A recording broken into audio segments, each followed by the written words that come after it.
Your show will go live in 5 seconds. 4, 3, 2, 1. Welcome, everybody. I'm Viata, your soul purpose healing host, and tonight we got a really special guest. He's coming in on audio or visual, I'm not sure. But let's drum in with Becca Shea. I don't own the rights to this music, but this music is speaking to our hearts to be in unity. So tonight we're going deep into spiritual journey. But let's drum in and invite our ancestors to join us. Bringing us power through unity.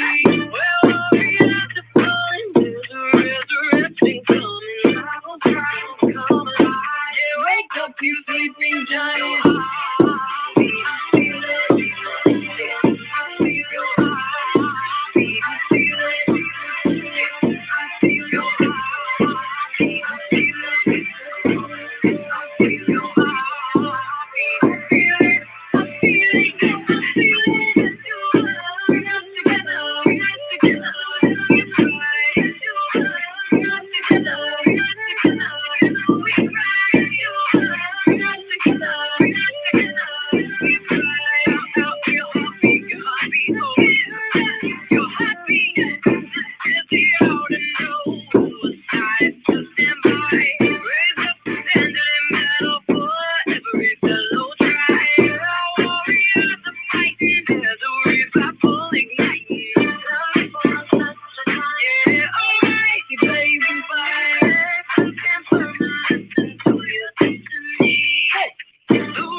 Hallelujah.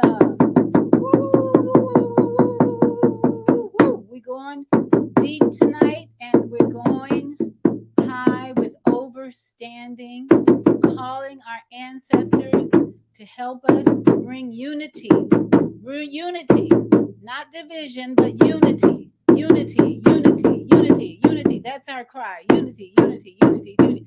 Because the powers that be are very busy trying to divide us on every issue. Our cry is for unity, unity, unity, unity, unity, unity, unity, unity, unity, unity, unity, unity, unity, unity, unity, unity. Woo! Thank you for joining me on this June 11th, a beautiful number 5, I believe, in the numerology. We're talking 6, 7, 8 plus 7 plus 14, 15. That's a 6, I believe. So we're in the number 6, numerology of 6 tonight, which means basically we're in divine order. Whatever we do is in divine order. And that's my point of view perspective about my life is in divine order. There's a song called Jireh that says, I will be content in every circumstance. And that is what brings peace and health. And on this soul purpose healing journey, we're going to hear from my brother, my friend, about his journey as a soul tonight, from a successful businessman, co-founder of Essence Magazine, and a major health challenge at his age now. And I want to just bring in, and let me see, I think Jonathan is in the studio. So I'm going to open his mic in just a moment. But I want to mention today is also the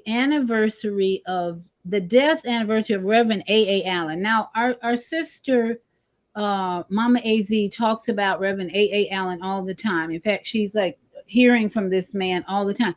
And those of you who don't know who Reverend A.A. Allen was, he was a very popular evangelist back in, I want to say, the 40s, 50s, maybe 60s.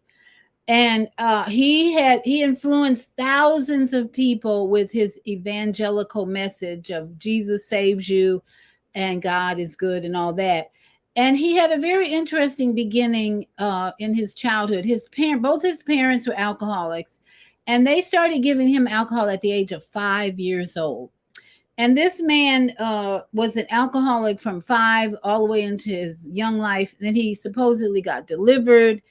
And then he put up these big revival tents. And then at the age of 59 years old, he passed on. And the autopsy said liver failure. So even though it was believed he had overcome all that alcoholic past and all that, his diagnosis at 59 was liver failure. So powerful man who influenced thousands of people in a different way than my guest tonight. Jonathan is a very powerful figure in my mind as well. Very charismatic, powerful man who I believe is celebrating 78 years on earth. And so his story is so amazing. He needs to write a book about it. And I've known Jonathan for over 10 years, and our lives intertwined in and out for over the last maybe more than 10 years. So I'm really honored to have Jonathan join me tonight and share his amazing story, enlightening story. I can't say enough about how educational and inspiring this man is going to be tonight. So let me open up Jonathan's mic. I believe 407-797. Is that Jonathan Blount? Yes, it is. God bless you and good evening, everyone. Okay, let me make sure I got you on speakerphone because I can barely hear you. Well, let me see. Okay, speak again. Let's try that again. Good evening, Jonathan. God bless you, one and all. Good evening. Good evening. So you didn't want to show your face on the video, huh?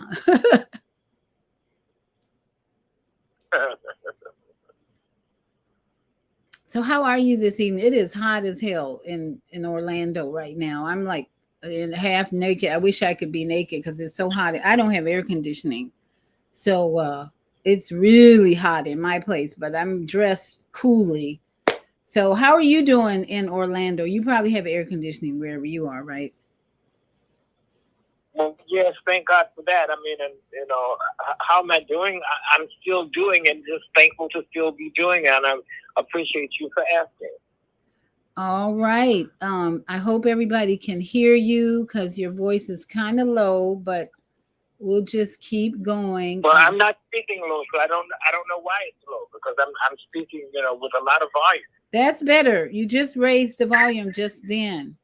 So our Monday morning host says, Grand Rising, gorgeous in that red tonight, and looking forward to hearing about this experience.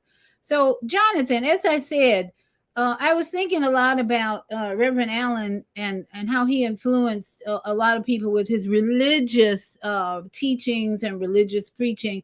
But I look at your life as just so dynamic in that you influence so many men and women with literature, a magazine in particular, that just raised the aware consciousness, the educational level, so many things about that. So why don't you tell our audience, if for those of you who haven't met Jonathan before, he's been a guest on my show before, but for those of you who don't know him, I'm going to let him share a little bit about his background, early background, and then we'll get into his current challenges that he's having. So, Jonathan, tell us about your early life on this planet. Well, first and foremost, I was really adopted at birth, and it wasn't until I was, planting flowers on my adopted mother's grave that I heard a voice in my mind telepathically. Just as clear as any voice I've ever heard, and it said to me, Jonathan, this is not your mother. Your mother may yet be alive. You may have brothers or sisters or other siblings, that you need to get to know, and you should try to find them before you're laying here or she's laying here in kind. And at that time, I held the pivotal stock position, in essence, that was the linchpin of voting control, along with some other stock units, and I was negotiating with John Johnson at Ebony and Jet for the sale of that stock at that time for $1 million, and he literally had stopped taking my calls for some reason, unknown reason, in the middle of the negotiation, and I had an opportunity to be a groomsman at Gorin Dillard's wedding in Detroit. And, so I went over for the wedding, and I met this beautiful young lawyer from Chicago, and I wanted to see more of her. So I rerouted my flight back to New York through Chicago. And so I flew in that morning, and I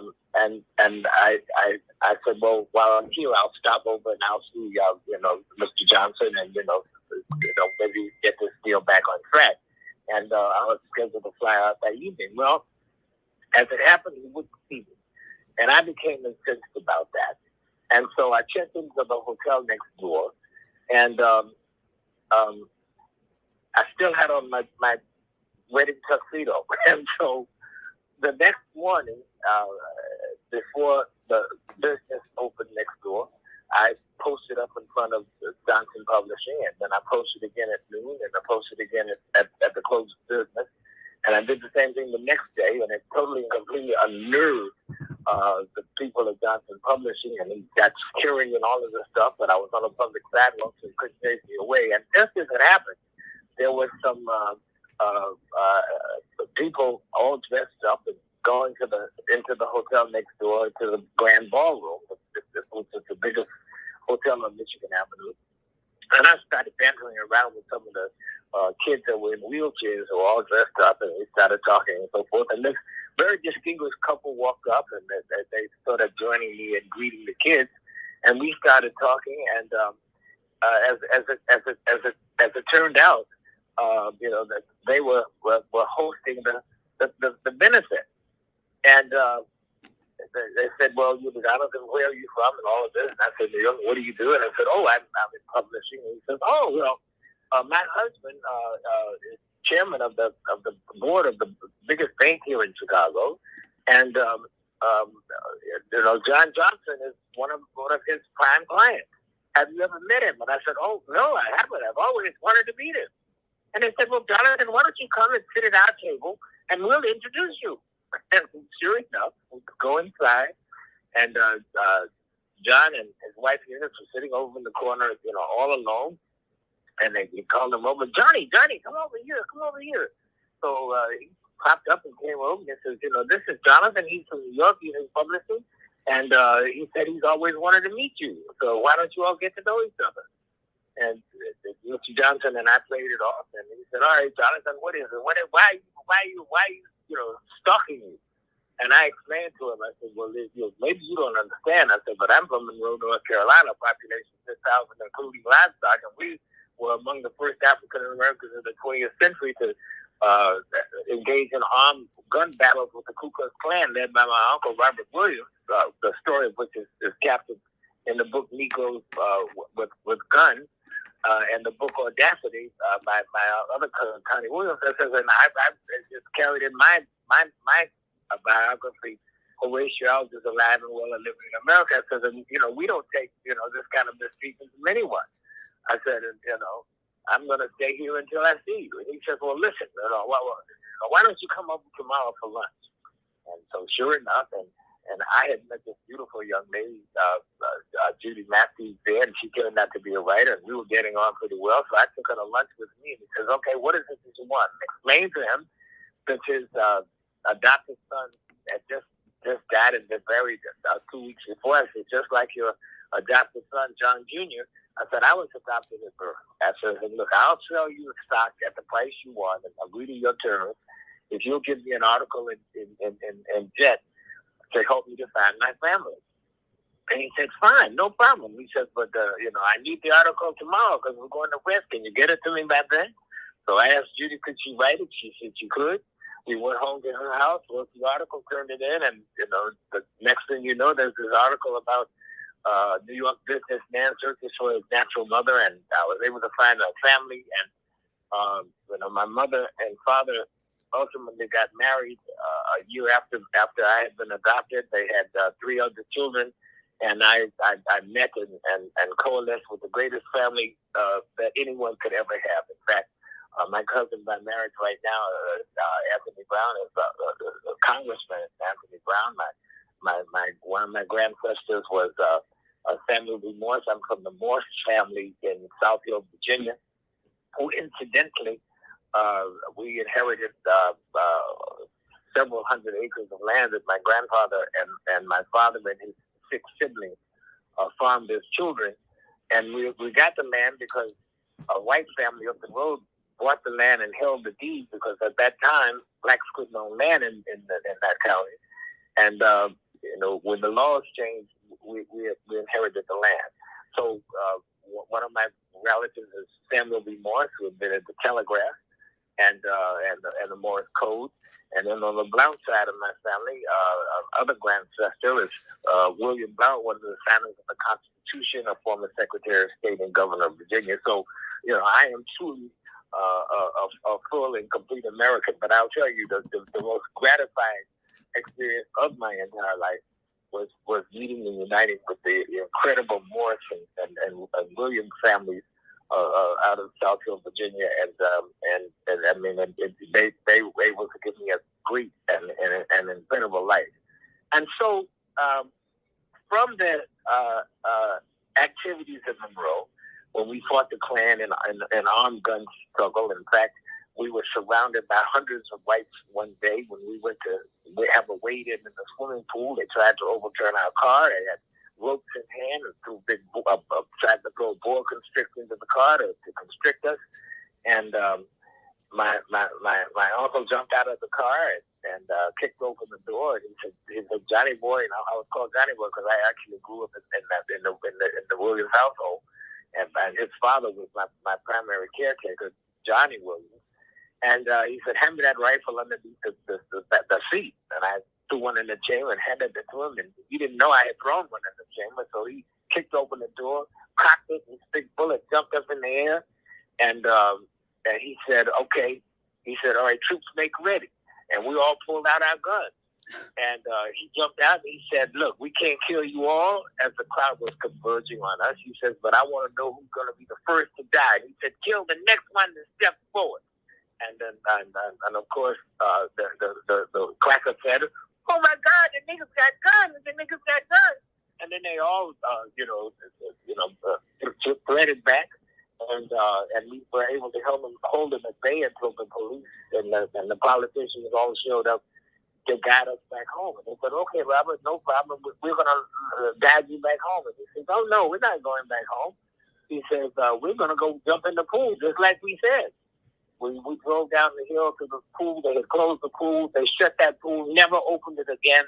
And last year, there was a commemorative marker placed at that site that one of the other freedom riders that was in the car with me, Richard Crowder, we were the special guest of honor in commemorating this incredible event where we stood down the Ku Klux Klan. And not only that, but the Klan did a motorcade into our community, and Rob and the community set up. And when they came through, we fired on them and lit them up, and they jumped out of the car, took off those seats, and started running through the backyard and yelling for Jesus to save them. And the Klan was actually declared illegal in Union County, and it disbanded from that point.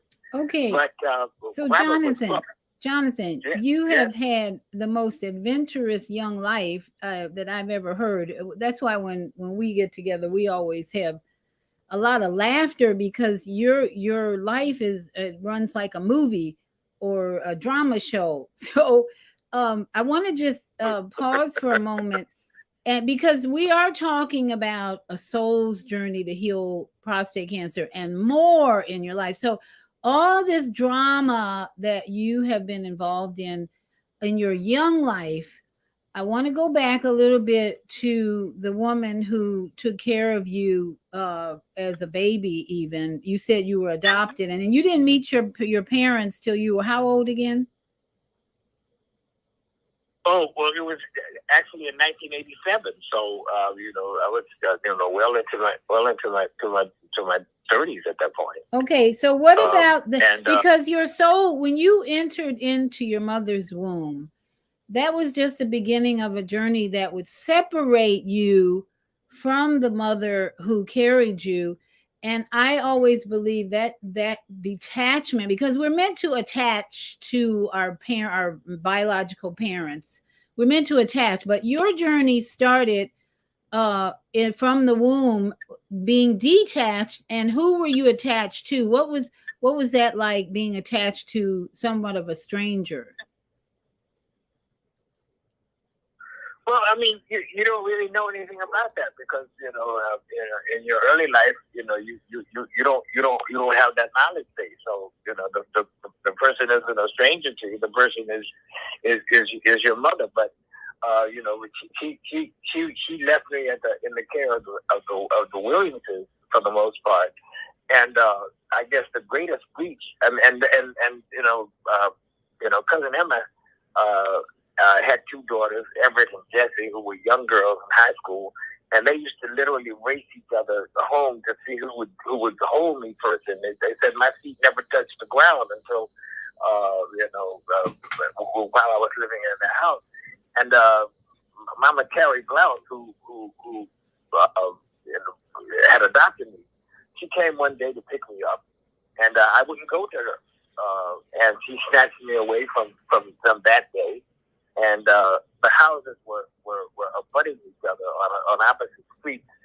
And they say I literally cried, straight for more than a week. And cousin Emma, as the story goes, was so broken up about it until she literally had a heart attack and basically died from a broken heart. And when we were burying Robert's wife, a couple of years ago, and we were at the cemetery, and I gave some of the eulogy, and I also eulogized Robert along with Rosa Parks at his death, and I looked at the marking on her grave, and she literally died when I was about 3 years old. So maybe that story rings true, but it really wasn't something that I felt detached from until she was unfortunately very abusive, and she used to beat me around in cards and all kinds of things. And I was a precocious child, so I was very smart and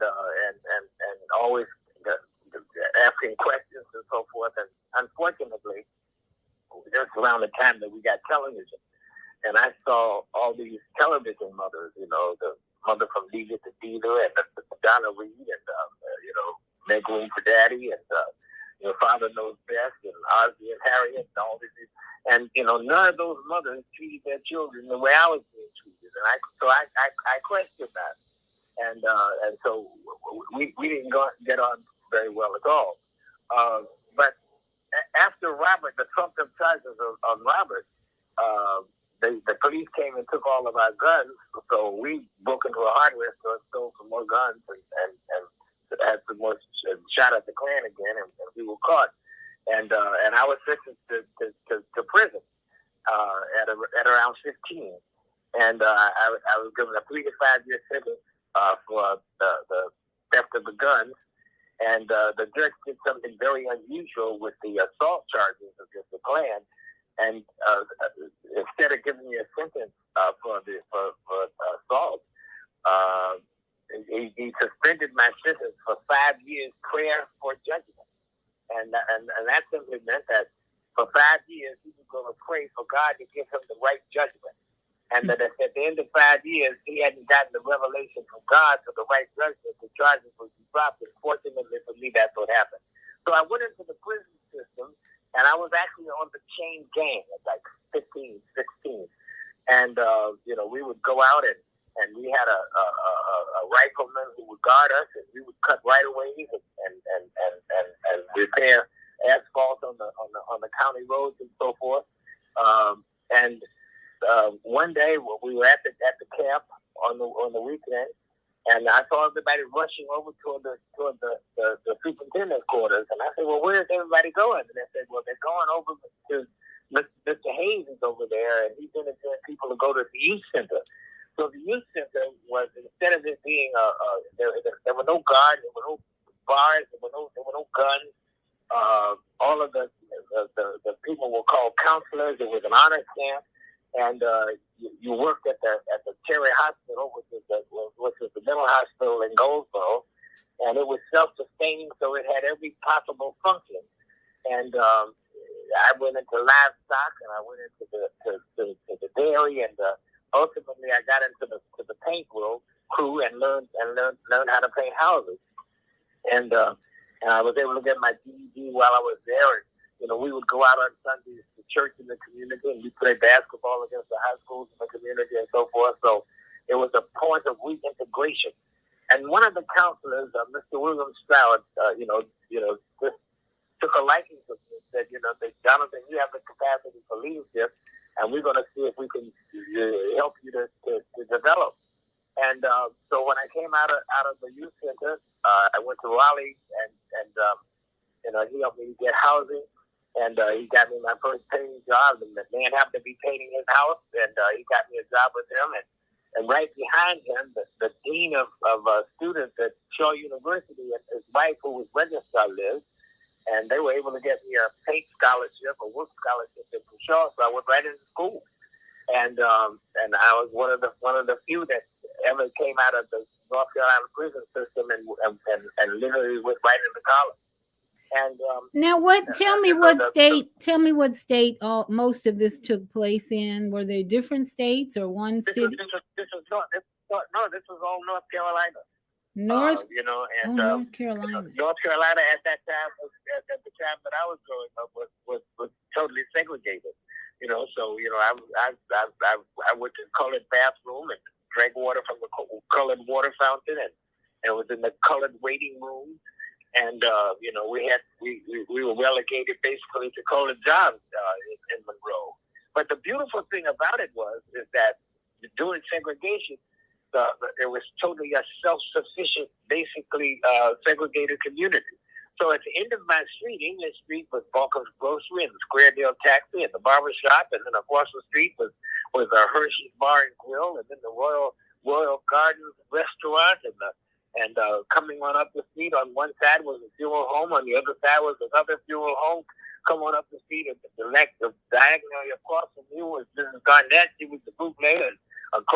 Directly across the street, Mr. Mill, a contractor built the house, and then diagonally to the left of the street was my Aunt Jenny, who was the wife of Mama Carrie's brother Frank. Across the street from her was Miss Anita Roddy. She had a beauty shop, and then there was two teachers that lived across. and then there was Elder Asbury, and then there were the Rushings, who were also contractors, and then the principal of the school. So all around me were successful, independent, professional black people, who basically taught us and gave us the mental imprinting of entrepreneurship. And so I had that as a bedrock, as a background. And of course, Mama Carey, although she was a teacher and a small principal in a 2-room schoolhouse down in the country, she was also an entrepreneur. So always in our house, there were 4 bedrooms, and there was always somebody staying in there, because during segregation, we couldn't stay in any of the hotels. So when people came to town, they would always stay in people's houses. So there was always somebody in our house. And then she built a 3-room, a 3-suite apartment building next door in the vacant lot. And then the church next door on the right moved and got a new church. So she converted that into a duplex. And, so she always had at varying streams of income. So entrepreneurship and independence were baked into my experience and my DNA in childhood. And so, unfortunately, the school at Shaw at that time, the President Chief was jamming students in every way he could, and he had 9 students in a dorm room that had a maximum capacity of 4, and we didn't have books, 3 weeks into the school year, and our Sunday dinner was beans and rice. I mean, so it was a very difficult situation, and the students struck, and somehow I got catapulted into leadership, and we had 19 demands, and 20 demands, and 19 of them were acceded to, which quelled the disturbance. And 2 days afterwards, his brother, being chief, came up to me with security and said, "Jonathan, you and Donald, who we were basically the 2 leaders, are summarily dismissed." The president said that when he was a student, he led a strike, and that's how he became president. And there's only going to be one president at the school at one time, so and that's going to be him. So you got to leave. And my friend Donald lived in New Jersey, and I went up to live with him, and so I could get a job, get my own apartment, and start my work life. And in one instance, I was going to night school at Rutgers, and in the classes that I in, there were 4 basic leaders in the class who were the whitest kids. 3 of them were white and me, and I started tallying around with the white kids. I'd go to the hoop nanny with them and square dance and go to the Mad River Glen on the weekend to ski and so forth. And there was someone in the class who noticed me, and this was at the riots in Newark. And after the riots, companies started hiring blacks through their affirmative action program. And President Nixon had a program called Black Capitalism Program. And they established something called the MESBIC, Minority Enterprise Small Business Investment Corporations, where major Republican corporate donors set aside monies in their companies so that they could force blacks into business. And so he recruited me and said, "Listen," he said, "I see how you get along with everybody here, and we want to bring some executives into our young black executives into our ranks, and we'd like to hire you." Well, I had been hired by Fireman's Fund Insurance Company as a claims trainee executive, but I had been fired by them immediately because I hadn't told them about my prison background. So I explained to them what happened. I explained to them. They checked it out, and they said, "Well, the reason that you went to jail and the causes that you fought for, we consider to be noble, and we're not going to hold this against you." So I was hired. Well, one of my friends at school, Ed Terry, was working for a sister company, the Von Hoffman Corporation, who was selling yellow pages as we were, and he was a superstar. And so he taught me and he trained me. And so I went to New Jersey Bell, and I became an absolute superstar. I was outstanding. But of course, I worked very hard. I learned that the longer you work and the harder you work and the more you work, the more successful you can be. So I worked weekends and I worked nights, and the other 40 or so white executives didn't do that. Okay, And so I ended up leaving her. So Jonathan, you are doing Jonathan. They very convinced about that, and Yeah. they started carping at me and cutting my tires and not inviting me to meetings and so forth. So Ed Terry's mother sort of became my de facto godmother. And I went over to her house one day, and she said, I was looking sad. She said, "What's the matter with you? You know, here you are, you're like 22 years old. You're making, $30,000 a year. I mean, all of this stuff. You should be on top of the world." I explained to her what was happening and how I was being undermined. And she said, "Well, why don't you do something else?" And I said, "Do something else like what?" She said, "Well, why don't you start a magazine for black women?" Her name was Mrs. Claire Terry. And I said, "Oh, that'll never work. That's been tried before." She said, "Oh, Jonathan," she said, "these are different times." She said, "I've been colored. I've been a Negro." She said, "Now we're becoming black." She said, "Black women are changing, and, their needs are different." And, sometimes you get possessed by things. And so the idea wouldn't leave me alone. It possessed me. And I started going to libraries and researching magazines, going to fashion shows and beauty salons and everywhere, talking to black women. What do you read? So forth and so on. And a part of that program, the Black Capitalism Program, Russell Goins, who had started a career on Wall Street, went to Shears and Hamill and convinced them that they ought to create a black executive stockbrokerage unit. So one of my friends, Bill Day, who was at Armour Dow, he said, "Jonathan," he said, "look, I want to go over to Wall Street and I want to train for this." He said, "But I can't afford my apartment and do this. If you got extra room, can I move in with you, while I'm in this training?" And I said, "Sure, come on." And so he came to me one day and he said, "Jonathan, listen, this idea you have for a magazine," he says, "we're organizing young blacks who want to go into business, and we raise hundreds of millions of dollars on Wall Street every week down there." He said, "And we're gonna finance people in businesses. Why don't you come and expose your ideas?" And I didn't even know how to get to Wall Street. What blacks in 1968 knew how to get to Wall Street? There were no blacks on Wall Street except the janitors and the people who can't choose. And so I went to a meeting, and I asked them after 2.5 hours. I said, "Okay, I want to know when you want to start hearing proposals." The executive vice president said, "Right now." And I said, "Well, I have an idea for a magazine." And he said, "A magazine?" He said, "I think a magazine for black women ought to work." And I jumped out of the seat and I said, "That's it. That's exactly what I have in mind." And he said, "Well, there's a guy over there. He's got a printing company. You're going to need a printer. There's another guy over there at the New York Times selling advertising. You'll need that. There's another guy over there. He's at the bank. You're going to need somebody to handle your money." He said, "Why don't you guys get together?" So I collected everybody's cards and called them up that night. We agreed to meet at the Dollhouse Restaurant at that time at 135th and Lenox on Saturday, and 6 guys showed up. And as it happened, Central Hollingsworth had just opened an office at 102 East 30th Street. We didn't even have a conference table. And we went out and bought the glass for the conference table and got some chairs. And he said, "Well, we can meet in my office." We started meeting at his office, and we began to develop the format for what I was calling at that time Sapphire, because probably many of your audience don't know the character Sapphire from Amos and Andy, but she was a bossy, really, really just uncomfortable person. And she portrayed black women as, hand on the hip, finger pointed in the face, head, neck jerking.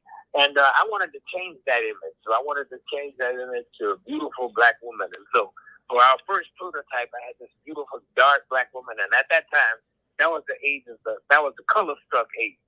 So dark women weren't considered to be beautiful at that time. So I got this really black woman, put her on a top of a mountain with the moon shining in the background, and this beautiful white silk dress, and with these star sapphires around her neck, and this beautiful script, Sapphire.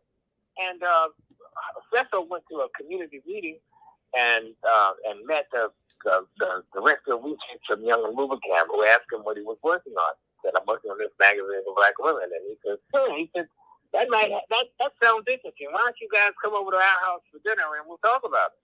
We went over to his house for dinner, and his wife Jacqueline Rosenblum,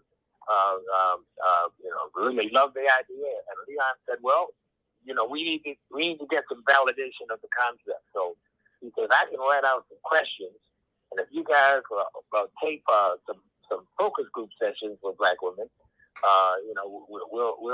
we'll see what direction we should go, or whether or not we've got any traction." Well, at the end of the research, we did our wives and girlfriends.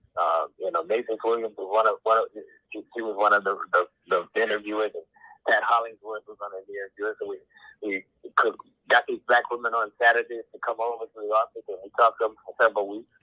And when he codified the results, he said, "Guys," he said, "you got a winner." He said, "There's definitely a need for this out there, but there's just one problem. The women don't like that name." Sapphire wasn't going to work. Sapphire, no. Sapphire didn't work. So,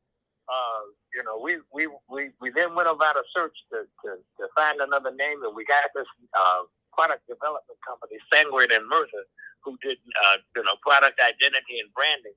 And the executive vice president was assigned to us, and for a week before we were scheduled to launch the magazine, and we still didn't have a name.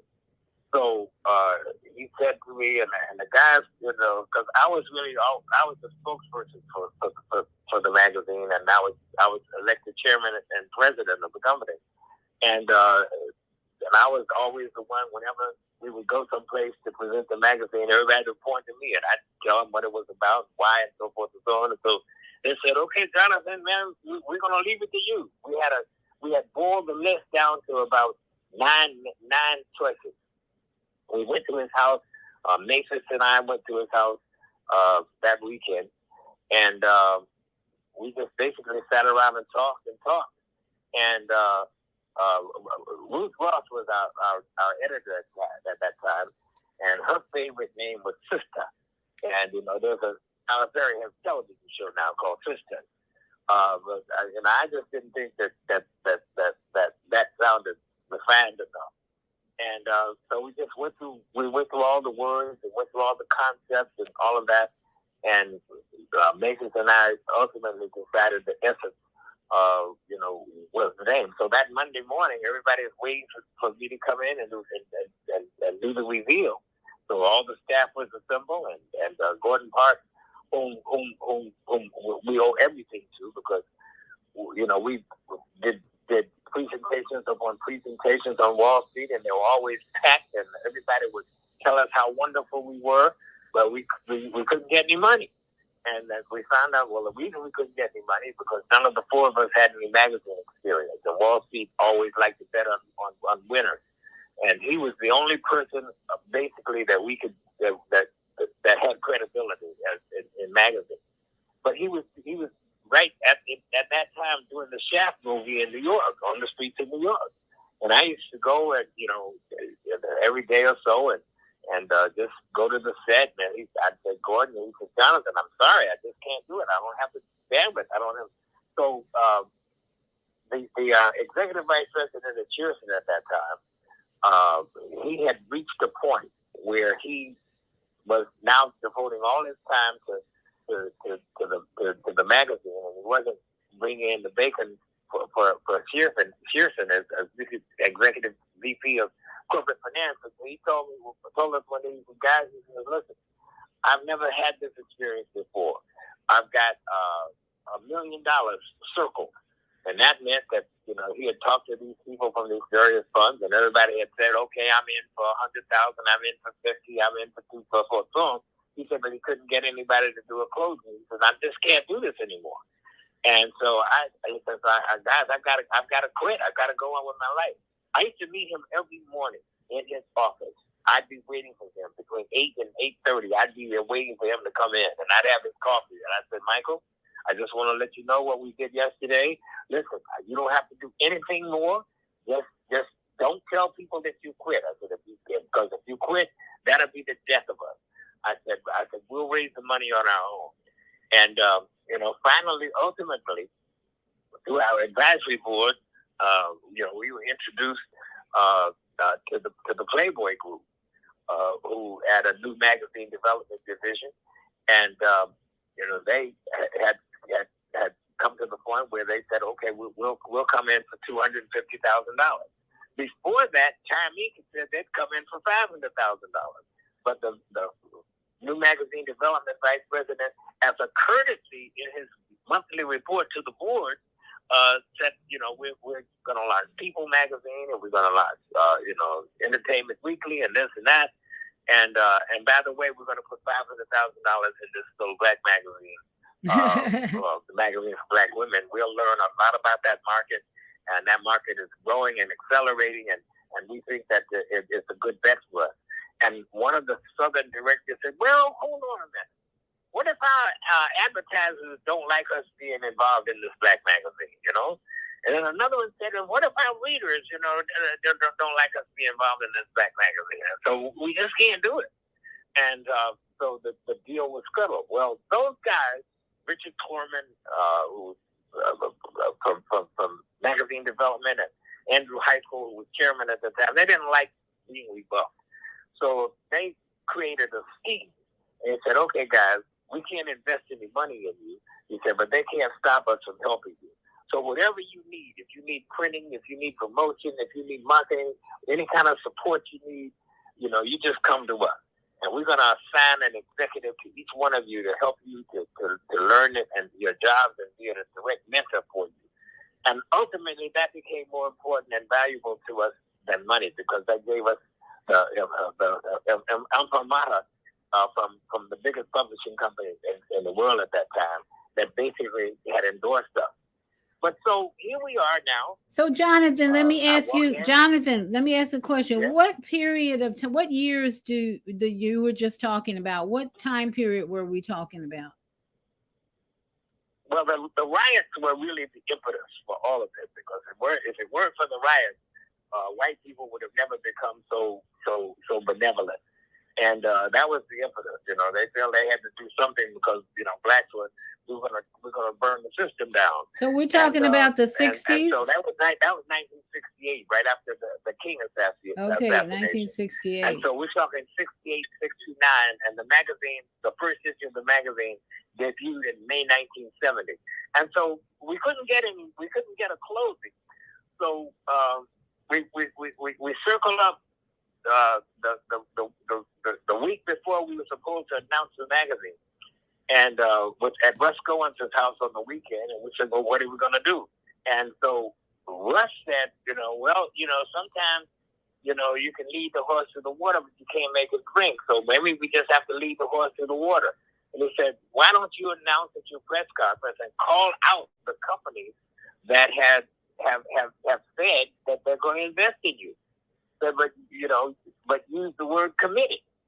So we had the press conference. I mean, after I revealed the name to the team, and Gordon said he liked it, and everybody else said they liked it, and that's how the title essence came to be. Well, we were at the press conference, and there are only two people that spoke at the press conference, me and Gordon, and all my executive team was around me. And Gordon said at the end of the conference, and I announced, and this is February 11th, 1970, and that article, that New York Times article that Phil Doherty wrote, the advertising column, it took us the whole column. It talked about the magazine, and then most importantly, it talked about the companies that had committed to invest. And there was, Citibank and Chase Manhattan Bank, and all these different companies. And when the word hit the world, they didn't use the word committed. They said these guys have raised us $1 million from all these great companies. Well, I got a phone call the next day from the lead investor on the investor side. Jonathan, you son of a bitch. You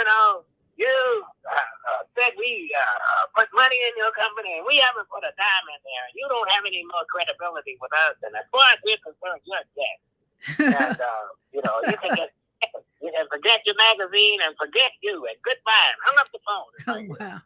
Well, that's when divine providence stepped in, because I'm an amazing thing happened. The wives of the chairman of those companies, Citibank and Chase Bank and General Motors and all these people, the wives told their husbands what a wonderful thing they had done. Investing in this Black Woman's Magazine, that it was very timely and it was a very wonderful thing. Well, the chairman and the presidents and the CEOs of those companies then called down to their Lesbian division to praise those guys for what they had done. The next day, I got another phone call from those guys saying, well, Jonathan, maybe we were just a little too hasty, maybe we can retreat this and maybe we can get this back together. So we said, great. So we called for a closing. Michael called for a closing, and he didn't even show up for the closing. So here I am sitting there at the end of this long table with everybody around me with all these closing documents and so forth. And all of a sudden, the guy started beating me up again. Jonathan, this really galls us. We still have a bad taste in our mouth about the way you've done this. And there were about 15 of them in the room. And one guy, Pioneer Capital, Bill Burgess, who had the smallest fund of all of them, he raised his hand and he said, Jonathan, may I speak? And I said, sure, go ahead. And he said, Jonathan, listen, when you're a young entrepreneur and you're trying to do things, sometimes you may say things that you don't exactly mean or you could be misinterpreted. He said, and I understand that. He said, but that doesn't invalidate to me the strength of this idea. He said, and I came here to invest, so will you please accept my check for $5,000? And I said, sure. I said, as a matter of fact, I said, your investment is going to be very, very sound and secure. I said, because tomorrow I'm headed to Chicago to meet with Hugh Hefner and his team, and they say they're going to put in $250,000. And so all of a sudden, the investors who beat me up, they said, oh, hold on a minute. We need to take a pause here. The guys who all joined me in the hall, they all went out in the hall and had a caucus. And they marched back in the room and they said, okay, here's what we're going to do. They said, we've added up here, and amongst all of us, we've got $130,000 that we're prepared to put in today. He said, but we'll commit the money today. But since we don't trust you, we're going to send Ed Lewis with you and Phil Smith from Citibank as our representatives with you at the Playboy meeting. And if they call us up and say that Playboy is in, we'll release the $130,000. And you take us out as soon as you get the $250 from Playboy. You take us out, which meant you pay us back the $130,000, and then we'll stand and be available to put in some more money. You see, one of the things I learned about finance is there's an old expression about it: he who pays the piper calls the tune, and that really is investors frequently have what they call points of intervention. They don't give you enough money to succeed. They give you enough money so that you've got to come back to the table, and then they can basically renegotiate the terms. And basically, they start dictating how you proceed and how you behave based on what I call your milestones of progress. So I went out to Chicago the next day. We got there about 10 o'clock in the morning. We met with Robert Cruz, the executive vice president, A.C. Smith-Korsky, the editorial director, Bob Gutwillen, the director of magazine development, and he left it to them. He said, guys, it's your call. I spent a whole day being grilled by these guys. And almost in every case, in every scenario, wherever we were, I'm the one that was on the hot seat. And so we were in until about 3:30 in the afternoon, about 4 o'clock. And it's like 4 o'clock Chicago time, which is 5 o'clock, New York time. And they asked me a question about the maximum propensity return in the third year, which leads to break even. One of those questions that's a percentage mark. And they asked me, well, what is that point? What's your percentage of return at that point? And I said, well, I'm not sure. I said, I think it's 4%. What do you mean you think? Yeah. chairman and president, and this is your idea and all this, and you're thinking about when it break even. No, you can't think. You got to know. We need to know right now what that number is. And I said, well, I don't have the figures with me. He said, well, can you get it? And I said, well, Will Clanton's our controller. I mean, he usually stays late, so it's now about 5:30 or so in New York. I said, hopefully he's still there. Now you're talking to Hugh Hefner's group. I'm talking to Hugh Hefner's group and the people that are making the decision. Right, and, Playboy, and Playboy. And really, they were pretty hard nosed. And he said, call him up and put him on speaker. So I put Will on speaker. I said, Will, what is the maximum cumulative, return at the third year at our break even? Well, what's that percentage? And he said, okay. He said, I'll look it up. And he looked it up, and he came back on the phone, and he said, 4%. And at that moment, the mood in the room changed. Robert pushed the button, and the crescendo behind his desk, the wall opened up, and it was a bar. And he said, "Okay, gentlemen, what are you drinking? We've got a deal." And that's how we got that $130,000. And but before that, it's important for me to mention that there really were two black men that really made the difference. And Jackie Robinson and Bill Huggins had launched the bank, the Freedom National Bank, literally months before. So we were at Wall Street one morning. We had an early morning meeting, and we were getting on the subway going back uptown. And out of the subway stepped Bill Huggins, the president of Freedom. And we said, "Hey, Bill, good morning. How you doing? What are you doing down here?" "I'm doing the same thing you're doing. I'm down here trying to raise money." And we said, "Well, listen, the guy that's working with us over at Cheerson, Michael Victory, he's committed to raising money for black businesses. Let us introduce him to you, and maybe he can help you." Well, sure enough, Bill hustled over, met with Michael. Michael agreed to raise the money that he needed on one condition, that he invested us, because at that point, Michael and the partners at Cheerson and so forth had been giving us money out of their pockets, $100 here, $500 there.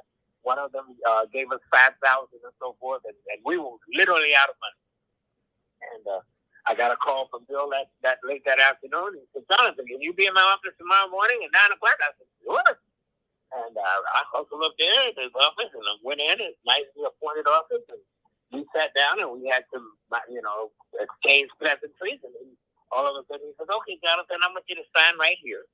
And he says, "Here's a check for $25,000.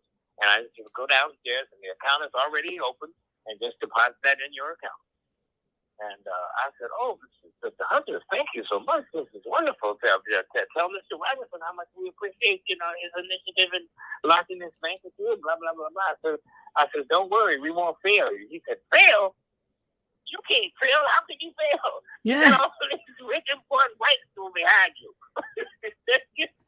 "I'm not worried about you failing."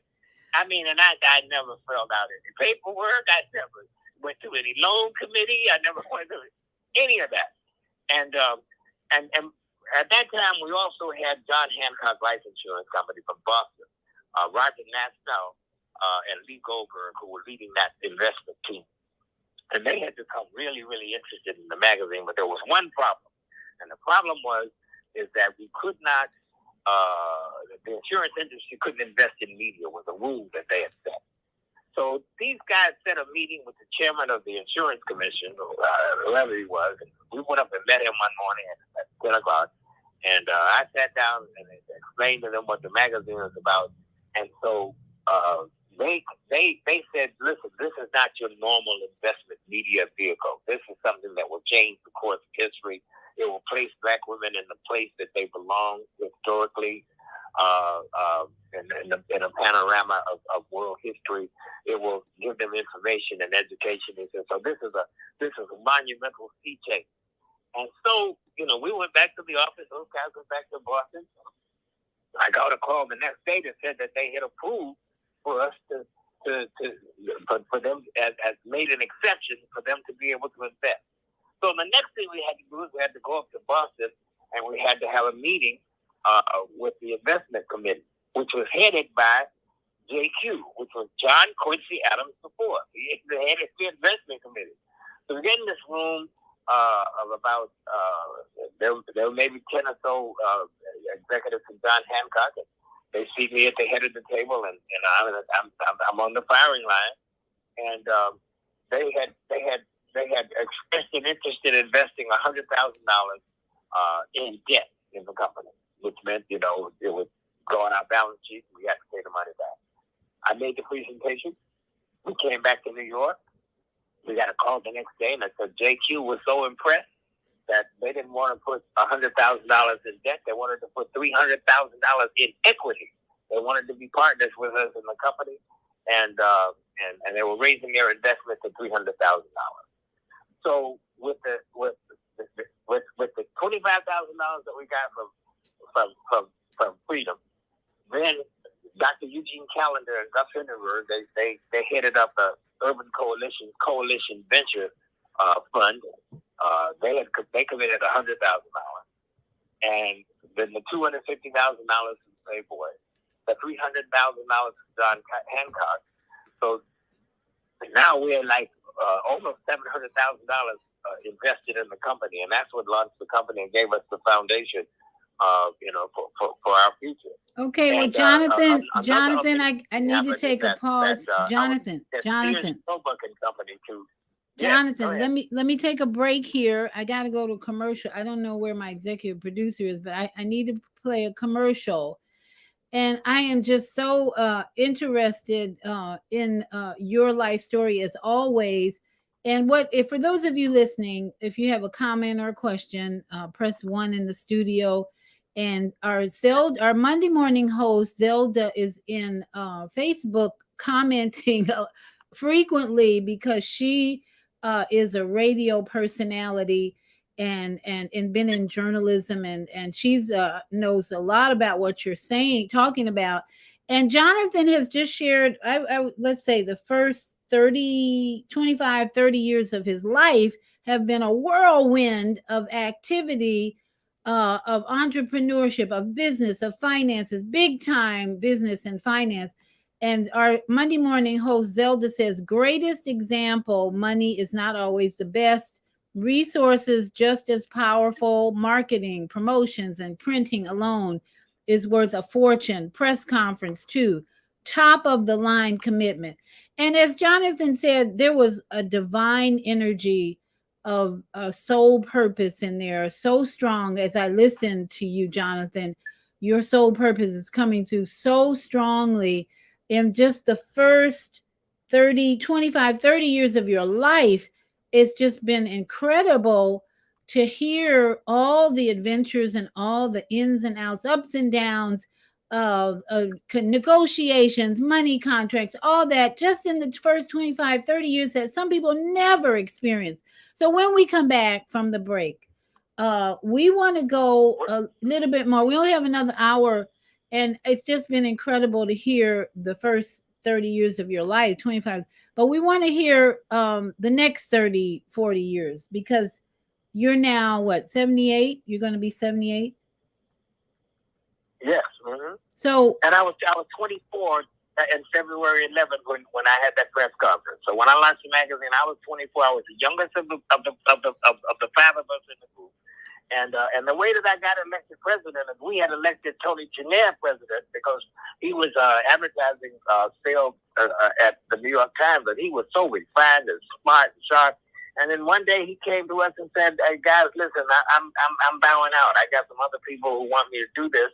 And so there were 5 of us at first, so now we're down to 4. So we had an election, and the guys elected me as chairman and president.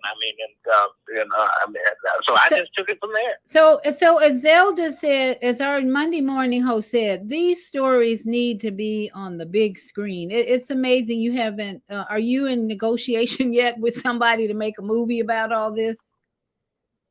Well, it's very interesting. The Oprah Winfrey Network and 51 Minds right now are doing a docu-series called Time of Essence, which is they've interviewed all of the remaining founders that are alive and many of the staff and so forth.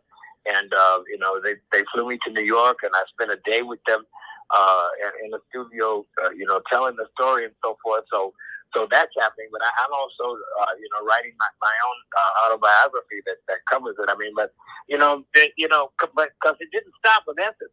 I mean, I got a $10 million contract for a black advertising agency, Lockhart and Pettis. I got a $500,000 contract, the first contract for a black advertising specialties company with the federal government, EPC International. But I'm going on to make further contributions in my lifetime. I was editor and publisher of the first magazine for blacks in the military, Eagle and Swan, which is an incredible success. I actually raised the money to buy control of Essence from Oscar Tang, from the Tang dynasty, Gordon's brother-in-law, and we raised the money and bought out control. I launched a competing magazine, Alon. Okay, so I'm going to take a quick break. I'm going to take a quick break, and when we come back, we want to talk about the masculine principle. The masculine principle that drives the prostate, because that's your challenge. Your health challenge now is really about all of this masculinity that you have, that has run your life basically, and yet as you said, there was a divine energy there that guided and changed things. So let me take a quick break, and we'll be right back after these messages. The Female Solution Global Radio TV Show invites you to an invigorating conversation with our team of hosts Monday through Friday, 7 a.m. to 9 a.m. Central Time. Start your week with Monday Morning Mindfulness with Zelda Speaks. Tuesdays, Self-Care with Jody Susan. Wednesdays, Repairing Broken Families with Naima Latif and co-host Kareem Hamid. Thursdays, Soulful Solutions with Dr. Debbie Green. And Fridays, Health and Wellbeing with Beata. Saturdays, tune in 12 noon to 2 p.m. Central Time. First Saturday, Success Strategies with Jana. Second Saturday, Wendy Williams Esquire on relationships. Third Saturday, Move Around with Deborah. And fourth Saturday, Wisdom with Mama D. Join us Sundays, 7 p.m. to 9 p.m. Central Time for Soul Purpose Healing with Beata. Call in and comment 515-605-9325. Press 1 to speak to the host and be a part of the solution. Hi, this is Beata, your holistic life coach. Every Sunday evening, I'm here on Blog Talk Radio, Soul Purpose Healing. I'm also blogging live every Friday morning at 8 a.m. Eastern Standard Time on Health and Wellness with Beata. You can join the conversation on Fridays at 515-605-9325 or go to www.blogtalkradio.com/the-female-solution. When I'm not doing spiritual adjustments on Blog Talk Radio, I'm helping my clients reduce stress in their lives with EFT or emotional freedom techniques, essential oils, and cost-saving health plans like AmeriPlan. AmeriPlan is a better way to save money on your healthcare expenses. You can find out more about me and how to contact me at www.yourholisticlifecoach.com. Until then, stay in joy. All right, we're back, and we're here with Jonathan Blount, an amazing human being, and just a soul that has had an amazing adventure as an entrepreneur, as a businessman, as a father, as a husband at one time, I believe, and so much more. But his biggest challenge now that he's being faced with is a diagnosis of prostate issues. And we want to talk a little bit about that. Having met him as a businessman, entrepreneur, executive, business person, we want to go into, especially since this is soul purpose healing, and all of our lives were assigned to do great things here. And Jonathan started out in the first 24 years of his life doing great things. I mean, who does that? But and so there needs to be a movie, as Zelda said. I'm agreeing with Zelda. We need to put a camera in front of this man, she says, and let it roll. And there really should be a movie about the beginning of this very powerful magazine called Essence. But now, Jonathan, in your senior years, you have a whole different life that you have been involved in. Number one, you got two beautiful grandchildren that I've seen many pictures of. And I would have to agree, or I think you would agree with me, that that's your focus. A big focus now is not a magazine, but these two young souls. As I always say, I am blessed to have these two young souls in my life who are teaching me and I'm teaching them. And we have a partnership with our grandchildren. So, Jonathan, now that your role has flipped and changed, how are you dealing with this new challenge of prostate issues? Well, first and foremost, I have to give honor and glory, to God for, bringing me this far. And, I could not have done this without the divine guidance, and, because really and truly, I mean, I really wasn't that smart, doors open and people were put into my path and so forth, and I was guided. And the most important element in my life was my magnificent daughter, Alon. And she, I call her my ride or die, because, she's with me every step of the way, no matter what. And yes, and she has blessed me with these most magnificently handsome, beautiful, smart, intelligent, sharp grandchildren, Nixon and Carlisle. And, they are just so beautiful, so bright, and so loving. I mean, and having them in my life is just an absolute true blessing and a total joy. I once learned that in each and every life, some rain must fall, but behind the clouds, the sun is still shining, and the clouds will roll away, and the sun will be shining again for a beautiful and brighter day. And so, I put that through the filter of all of my experiences, because I've had some very, very harsh experiences, some total reversals, and so I just see this as just another part of that challenge. And but I need to weigh in here that prostate cancer, there are 1,900,000 cases expected in the United States for 2023. 390,000 of those cases will result in death. Black men are 50% more likely to receive a prostate cancer diagnosis, and 50% more likely to die from the disease. So there are already some genetic markers on this that make us more likely to suffer. And so I take that in stride, but I also know that it is the treatment is a $400 billion industry. And I mean, you just look at the massive amounts of money. I mean, you got to take an MRI, and that's thousands of dollars. And I got a CT scan, and that's thousands of dollars.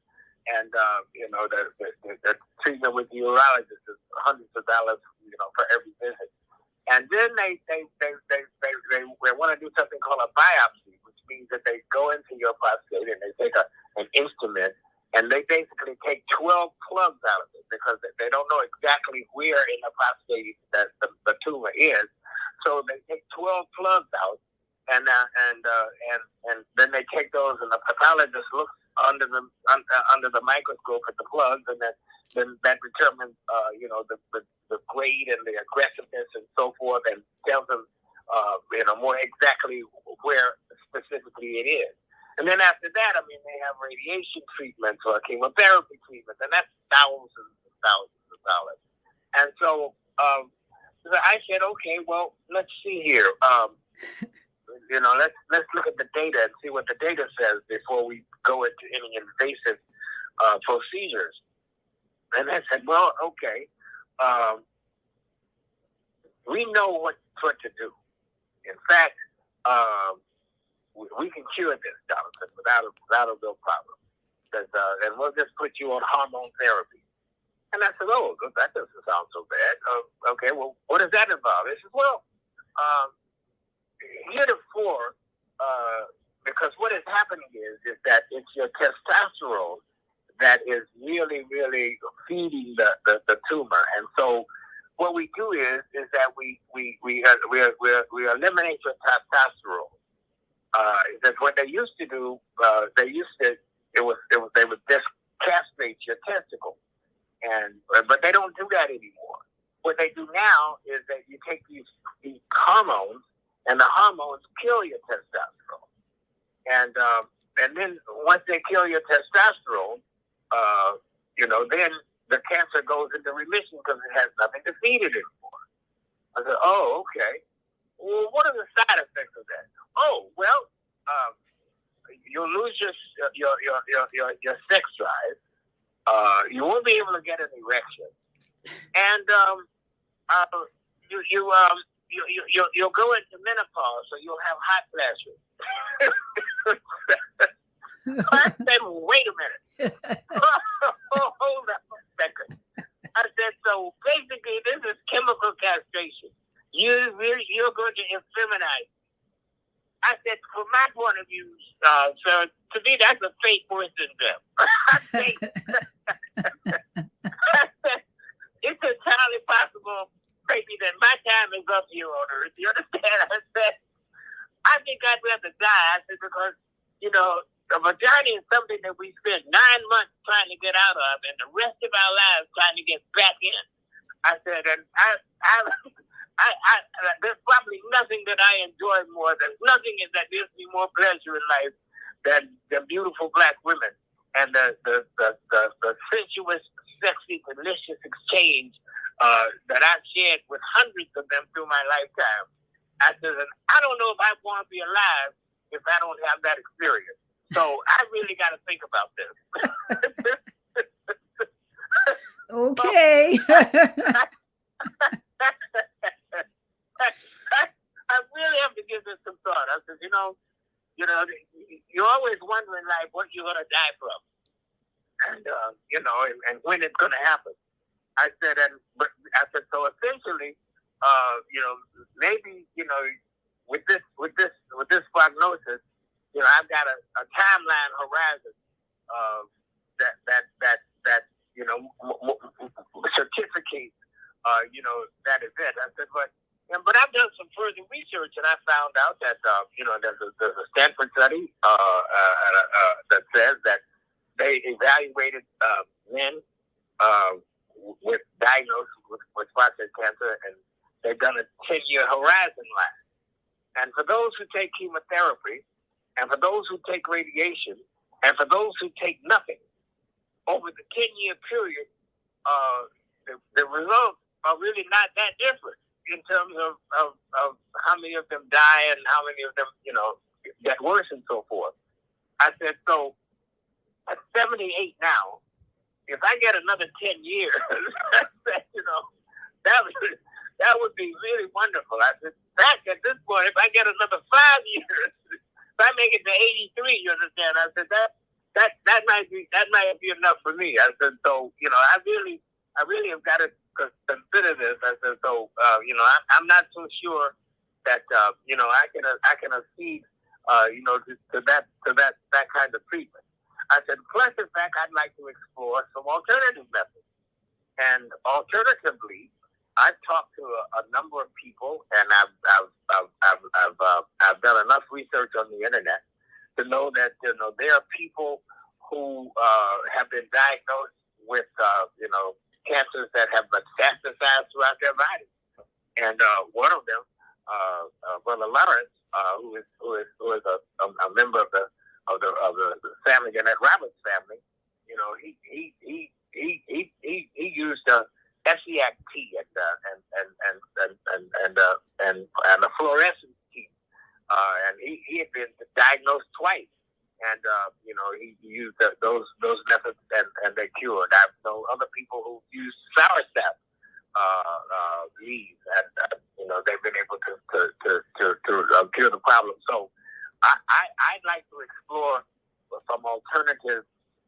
natural, holistic, and herbal alternatives. So if anybody out there knows of any of those that have been successful and can give me some credible information, please call me at 407 797 1890.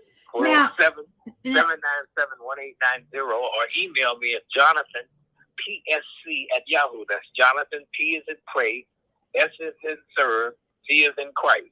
Jonathan PSC at yahoo.com. Now, Jonathan, I'm just not ready. I'm not ready to yield my I'm not ready to yield my masculinity, to this diagnosis at this time. Now, Jonathan, this is so like you to pursue an alternative pathway to what the establishment and the medical system is suggesting, because your whole life has been guided by a higher wisdom of thought.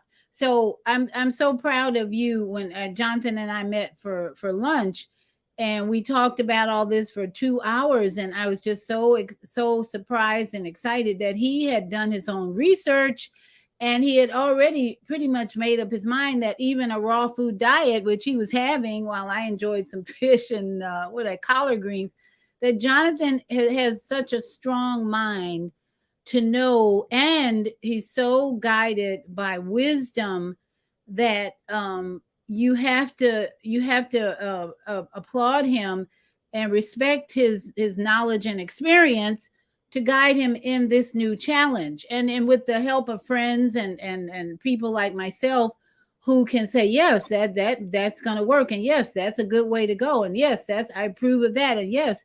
But Jonathan is the type of person who has already done the homework, and so he's already on the path of healing. But my role in this is to remind him of his emotions that have driven this cancer to the point of being recognized by medical system. Because not all of us probably have cancer in our bodies, but when they can detect it with a test, blood test, or X-ray or mRNA, that says, in my experience, and that your emotions have been driving this more than anything. So, Jonathan, we can look at, Louise Hay is one of my favorite books, and Louise Hay says that the prostate represents the, quote, masculine principle, which you are all about. I've never seen a more masculine principle in operation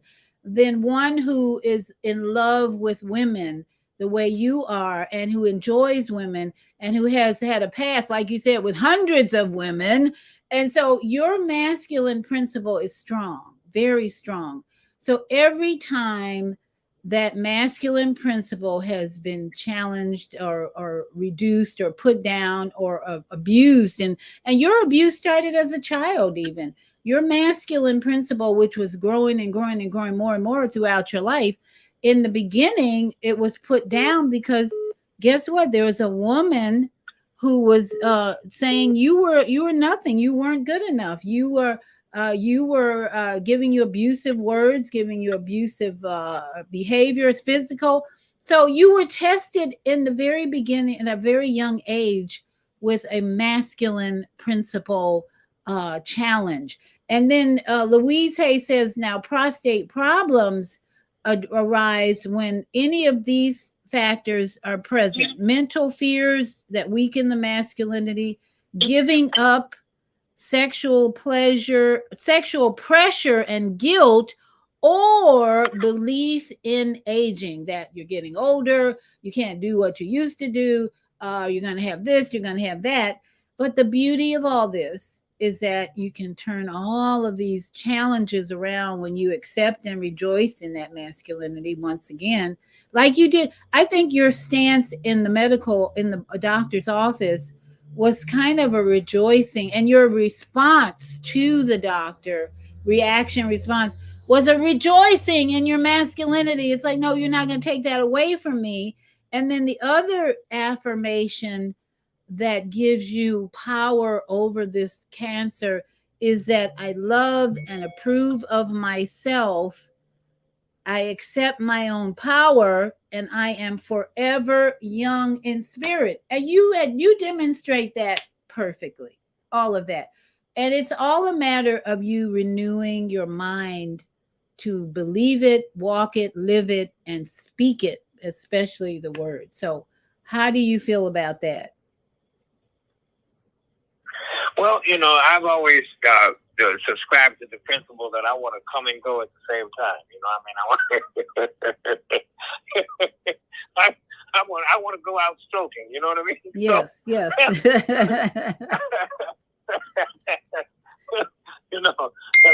So I maintain that. I maintain that desire. I maintain that love. I mean, women just, beautiful black women. I mean, I've never really had a thing for white women, and I really, it's not that I'm prejudiced. I'm just preferential. Yeah. And I mean, to me, there's just nothing on the planet that is more beautiful than a black woman. I mean, and I demonstrated that in creating a document that glorifies them, that recognizes them, that appreciates them, that shows love to them. And, when everybody else says amen, I say a woman, because, I've never seen anything that had more onomatopoeic, godlike qualities than a black mother. And black mothers have been miracle workers, and they've shown me God incarnate on earth, greater than any other being in religious zealotry. So I say a woman every day. I mean, and the miracle of black mothers and black women, just continues. To be a light unto my feet and a lamp unto my path. And again, to me right now, the greatest black mother in life is my daughter Alon. I have never seen. I tell you, every child should have Alon as a mother. That she is the most complete mother that I have ever seen. And she's just the most complete friend, just the most complete daughter, just the most complete person that anybody could ever have. And I want to live as long as I can and as much as I can to be able to appreciate, admire, and love her and those beautiful children. And she reminds us. Your daughter reminds us that we choose our parents. I have met Jonathan's daughter, beautiful young woman, and I've met her children one time, and I've heard so much about the support that this woman gives to Jonathan that it just brings tears to my eyes. It gives me chills to know that she is like the perfect daughter for Jonathan, who has had so much success, and he's had all these women. But the daughter is really the female in your life, I would say, that has the most influence over you in this part of your journey. Is that right? Oh, I mean, without question. I mean, but there are other just great women like you and Tina Wong and Soyini Chang and Gannett Gibson-Roberts and I mean, I am fortunate really to have other women that are around that are supportive and that really continue to give me that feminine counterpart strength that balances me. So it's truly the yin and the yang. I'm just very, very, very fortunate to have that. I mean, and so I continue to operate in life here in the areas of my competence. I mean, I didn't stop with Essence. I mean, I was editor and publisher of what became the largest black circulating newspaper in history, the New Jersey Forum, for 4 years. I was editor and publisher of the first magazine for blacks in the military, Eagle and Swan, for 2 years, which took me all over Europe and gave me a direct relationship with the Supreme Allied Commander, General Alexander Haig. It was so funny. We were touring Europe doing the Autumn Forge exercises, and Jimmy and I got lost, coming back from Belgium, coming back into Germany.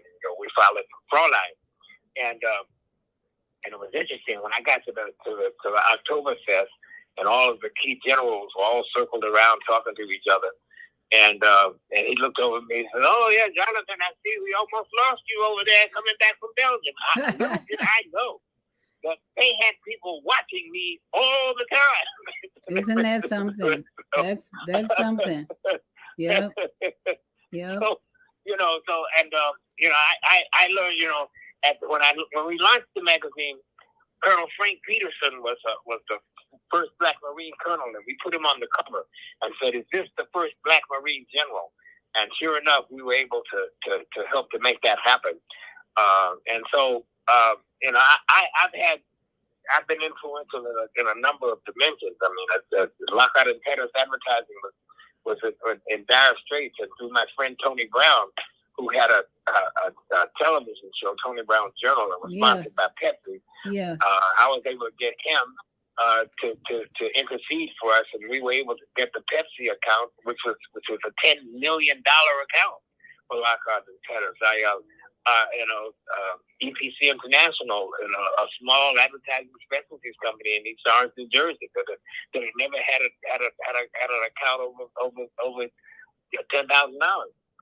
I was able to get him a $500,000 account, the federal government, the 1980 census account for all the collateral materials nationwide. I mean, here in Orlando, there's this thing that they have now called the National Entrepreneur Center. Well, I was a part of the team that helped to galvanize that, led by Reverend Roderick Zack and Navis Starks that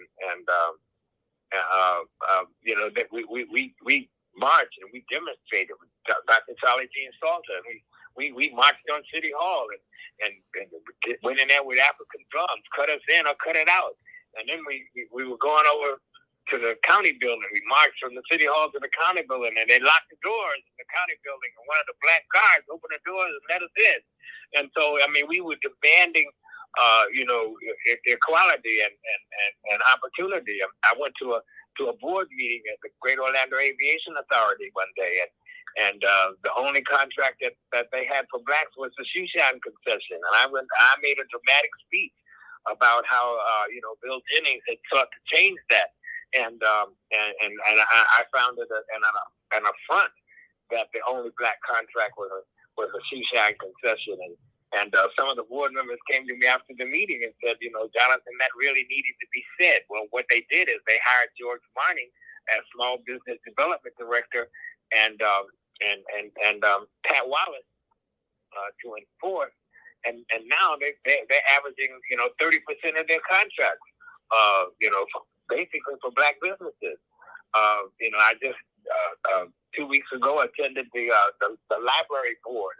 People don't know, but the Orange County Library System is a $100 million annual business, and I went on all floors of the building at 8 different stations and took pictures, and there were no black employees. So I confronted the board about that, and they met with me afterwards and said, we're seeking to change that, and you will immediately see some changes in that. And I'm happy to report that now that they've hired some black people.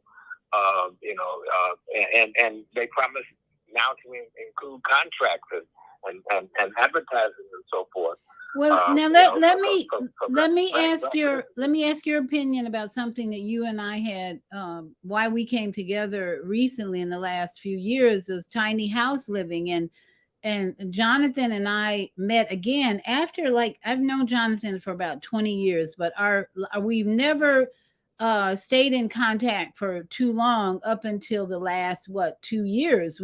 Because I was trying to sell my tiny house, Jonathan was interested in buying my tiny house, and the amount of research and inquiries that went into trying to place my house in the city of Orlando was, to me, massive. So Jonathan, can you share with our audience a little bit about what you actually learned or gained understanding about tiny house placement or opportunities or not in the Orlando area, for instance? Well, yeah, about 5 years ago, I wrote an editorial in the Caribbean Passport about the homeless condition in Orlando. I was coming from an event one night, and these people were sleeping in the doorways, and they had just spent thousands of dollars on what I consider to be frivolous expenses in the city, and put no money in the homeless. So I started getting involved in the movement. And one of the things that I was successful in doing is there's a program called SALT, Service and Love Together.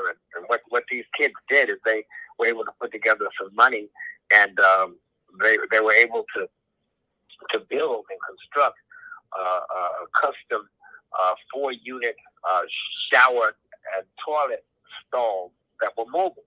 And so they got a caboose that had a change of clothes and toiletries and all of the stuff for the homeless, and they were able to take this and deploy it in various locations. But unfortunately, they only had the resources to deploy maybe once a month at best. So I advocated for them, and I went before the city commissioners and our county commissioners and the homeless coalition and the homeless services network and so forth, and advocated for them. And they were able to get a contract for $1,400,000, which afforded them to be able to deploy, 5 days a week, and be permanently located at the Christian Service Center.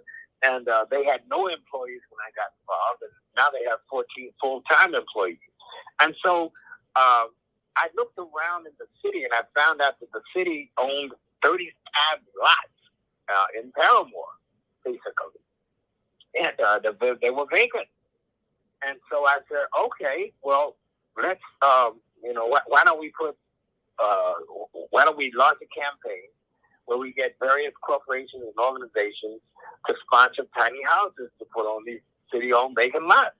And instead of having these people sleeping out in the street and on tents and so forth, why don't we house them? And I thought that would be a pretty simple and easy thing to do. But no, it's not a simple and easy thing to do, because it was just like there was a time before the Amway Center was placed. There was a big building down there, a big green building with a Tin Man on it, right there where the Amway Center is now. Right. And I invested $50,000 to take a 5-year term lease on that property, because I knew, as president of the Paramore Business Association, in 1994, the World Cup was coming, and so the city wanted to clean up Paramore to welcome the World Cup, and I led Operation Clean Sweep, and over a 7-week period, we picked up 700 tons of solid waste and so forth in the community, and I had over 700 volunteers who came out, and we picked up all of the debris and so forth, and we painted up all the buildings in the corridor, and we put a tool shed up where people could get free materials so that they could, pretty up their properties and so forth. Upgraded the lighting by 40% and 45%, and the payoff was supposed to be that during the World Cup exhibition, the black businesses in Paramore were supposed to be able to vent for the World Cup. So it was going to be here for about a week. And just before the event happened, I started getting arrested. In fact, I was driving Lamborghinis at that time, and they arrested me for having marijuana in my ashtray, which the cop said, "Oh, look at here, we smoking them there cohiba." And the other cop said, "That don't look like no cohiba to me. That looks like marijuana to me. Lock him up and let's send it to the lab to be tested." Well, I sent it to the lab, and of course, after 4 weeks or so, it happened before it came back to this is a cigar. I mean, and they just kept arresting me and putting me in jail and pumping up charges and so forth. And, which ultimately, my second most incredible sentence in life was there were some city employees that came by my house one day, and they blocked my driveway, and they had 5 trucks in front of the house, and they were pruning some trees on West Amelia Street. And I was, when they came up, I was practicing archery in my yard. So I walked over to them and I said, look, guys, could you move these trucks out of my driveway so that I can get in and out? The next thing I knew, 15 police cars roll up, and I'm in the house and I see all this police activity outside. And suddenly out of nowhere, Al Williams, who was Chief of Staff to Chief Tommy Herman at the time, showed up in my door. He said, Jonathan, he says, listen, I was on my way home and I heard on the radio what they were getting ready to do to you. He said, they were coming here to get you, and I was afraid that you wouldn't survive the encounter. So I came over. He said, so I took over. He said, so I need you to walk out with me. And so I walked out with him. And next thing I know, I'm charged with assault with a deadly weapon with intent to kill. The 4 white city workers said that I had shot arrows at them. Well, I haven't shot arrows at anybody. They didn't take any bolt nor arrows into evidence and anything on the car. So they had me in jail. And finally they came to me the day before trial and they said, look, Jonathan, they just want you to leave town. And if you will agree to leave town, to sell your house in 30 days, leave town, and not return for 5 years, they're going to let you go. I said, okay, where do I sign? I mean, I'm out of here because, four white city employees say I shot arrows at them. Who's the jury going to believe, okay? I mean, it was a no-win situation. They called that a Hobson's choice.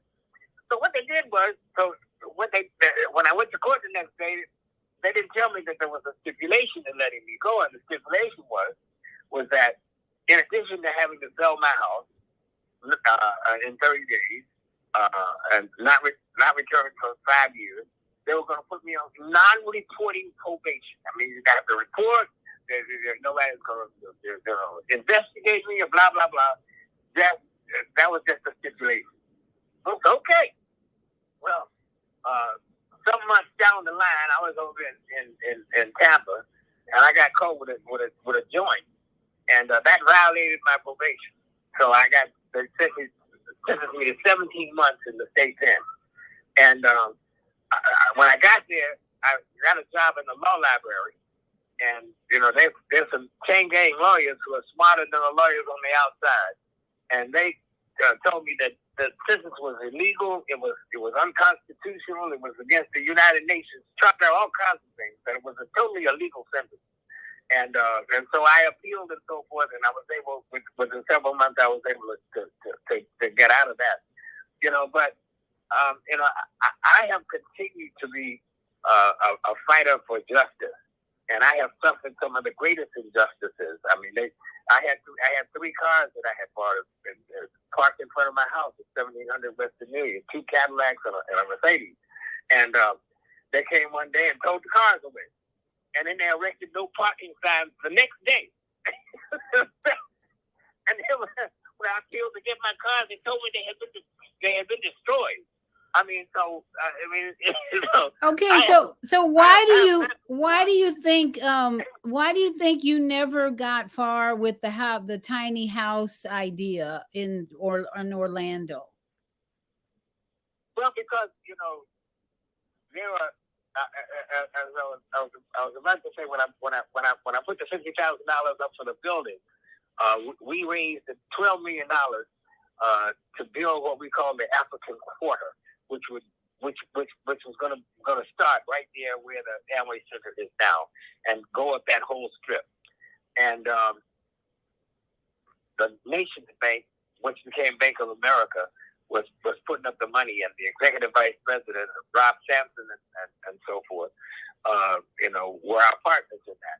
And they came to me one day in tears and said they've never experienced anything like this in their lives, that there was people in the city who didn't want this to happen, and they were blocking them from being able to make the investment.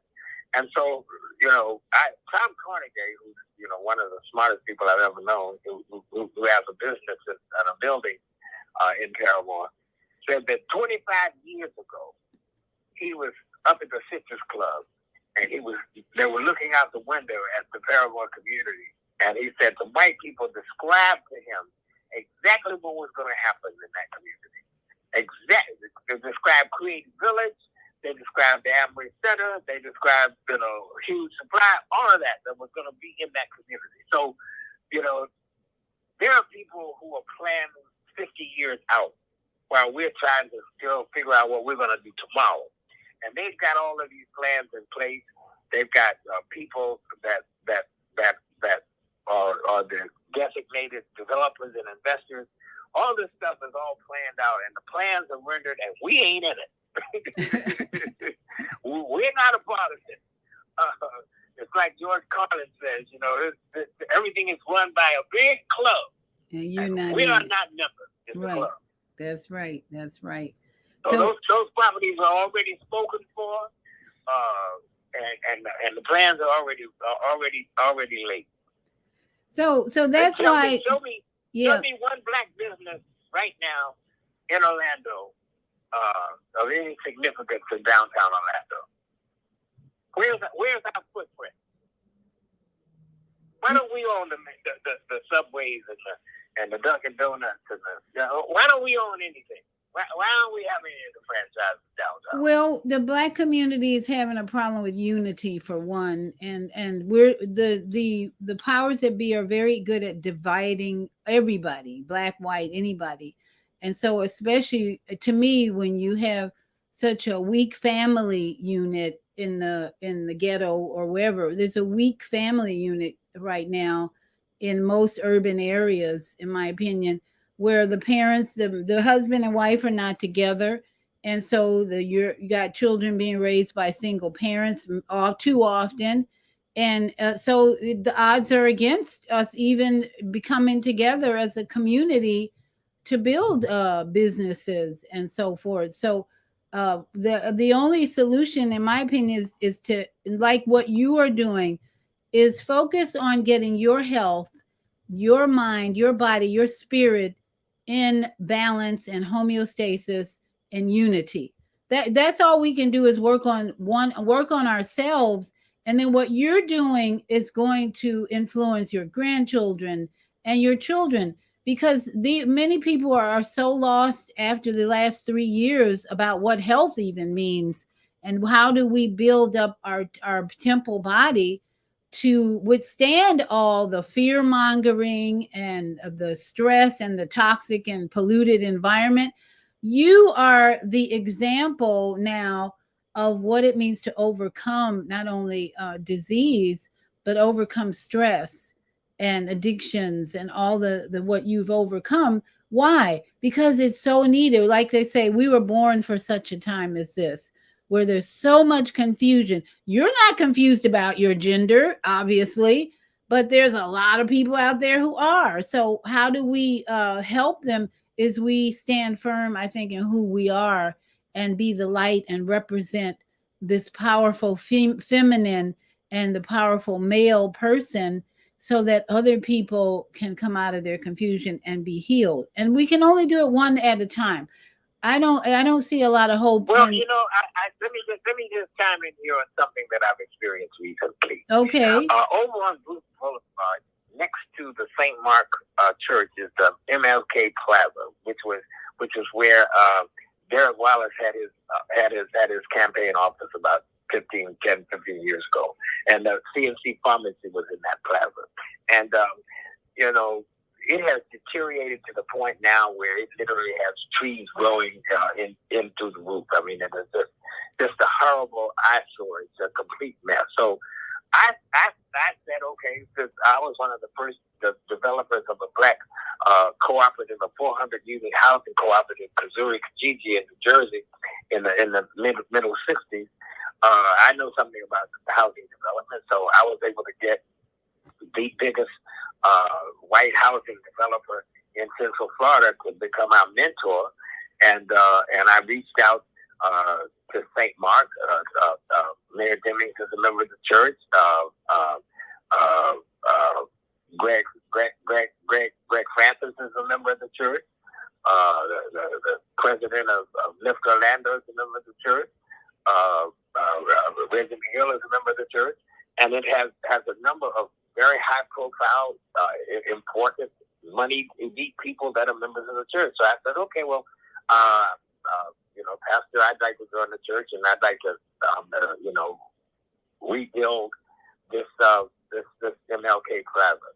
And I got with Mayor Demings, and he said, well, listen, he says, if you keep the first level so you can keep your footprint and make that retail, and you can build up, you can put the senior housing or affordable housing 4 or 5 stories up.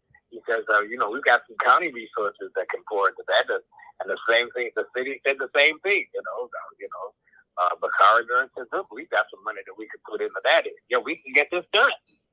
Well, that's more than just a notion, because the members of the church, who are the board of trustees, are responsible for all of the properties. And the minister told me, he said, listen, he said, I want to do something. He said, I can't get these trustees, on board. So I met with the trustees. We toured the property. I brought in some developers and all of this and so forth, and we were all ready to go. And they won't, buy in to changing that condition. And right now, it's $250,000 in fines. They're being fined daily. They've got a lot out behind it that they said the city was supposed to maintain, which is all filled with debris. And it turns out, Bakari says, no, that's the church's property. The church won't clean it up.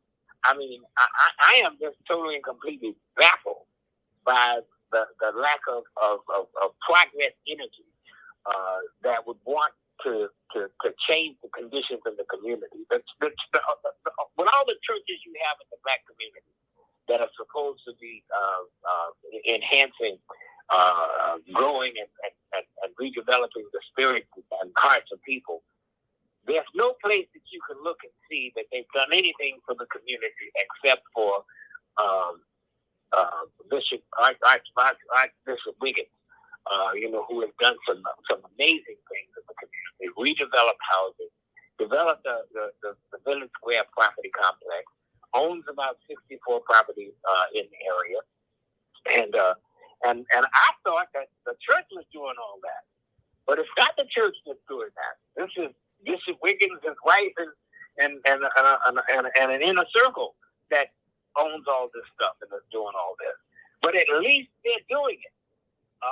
At least they're using the collectivism of their resources to do it. I'm a little chagrined because Robert James Bowie, who has been in that location for 49 years in the same location, was just priced out of the market, and he had to close his barber business because they raised his rent so much that he could no longer afford it. So I'm a little hurt by that, and the community should be hurt by that. But there seems to be a lethargy. There seems to be a lack of commitment to excellence. There seems to be that the only thing they care about is what goes on within the 4 walls and the collection plate. That doing absolutely nothing to change the footprint and the image of the community, and instead they're a detriment to the community. I mean, that eyesore is horrendous, and the fact that the city and the county and everybody allows that to go on is just a total anathema to me. I can't understand how. I mean, you see, I grew up in the Black church, and the Black church was progressive. The Black church was our rock. The Black church was the place where we could meet independently.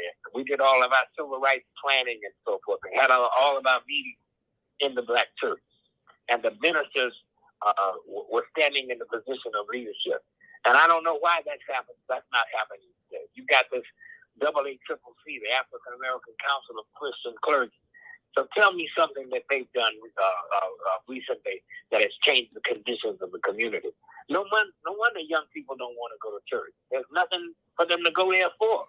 Yeah. I mean, preaching and speaking doesn't do anything but make you feel good, and you go home with a psychological high, but you go back to the same problems that you had, and the church has done nothing to help you to change that. And I'm just totally and completely disappointed in that.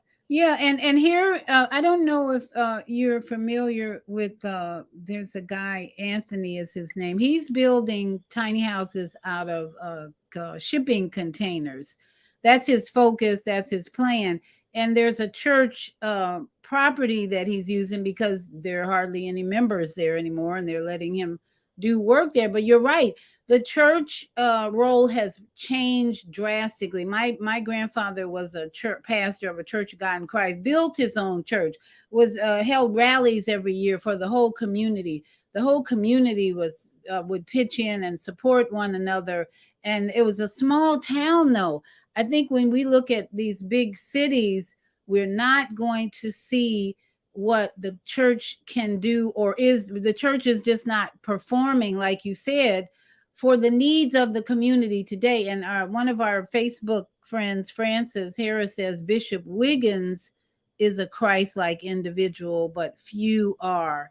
So she knows at least one who's in the role of Christ-like. So we're just about ready to go, but I want to make sure our listeners remember tomorrow morning, Monday morning mindfulness.